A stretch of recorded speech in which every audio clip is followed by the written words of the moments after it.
De même que chaque personne est unique, chaque lieu a sa particularité et chaque temps son apport exceptionnel. Le Zohar, le livre de la lumière, 111-123 nous apprend qu'il n'existe pas de jour sans lumière.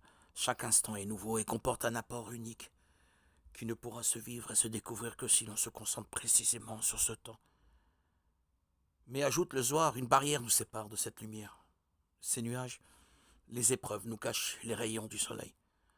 À nous de les dissiper en appliquant le principe d'aujourd'hui. Il faut beaucoup entretenir sa mémoire pour ne pas sombrer dans l'oubli.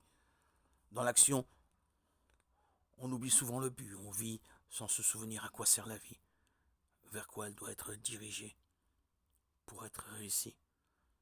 Pour entretenir sa mémoire, se souvenir constamment du but afin que chaque action puisse être orientée convenablement. Il existe deux méthodes, l'une générale, l'autre particulière.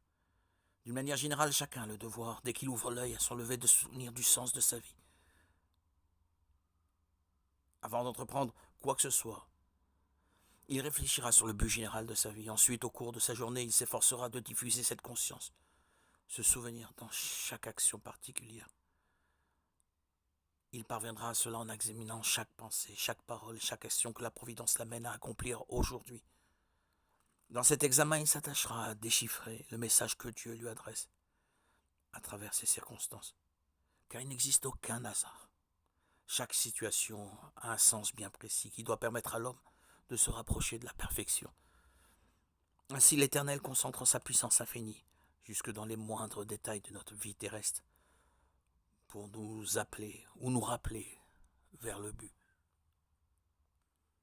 La simple acceptation de ce principe comme l'une des bases de notre foi permettra déjà d'être attentif aux événements, de guetter le message. Puis, peu à peu, notre lucidité s'accroîtra, ce qui nous permettra de distinguer de précieuses indications, des réponses ou des appels dans des événements apparemment sans importance. On se sentira alors guidé.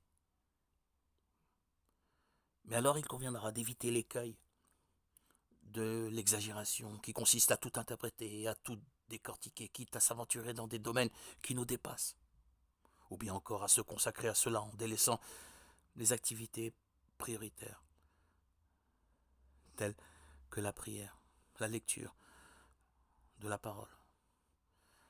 Un peu de bon sens et beaucoup de prière nous permettront de trouver la juste mesure.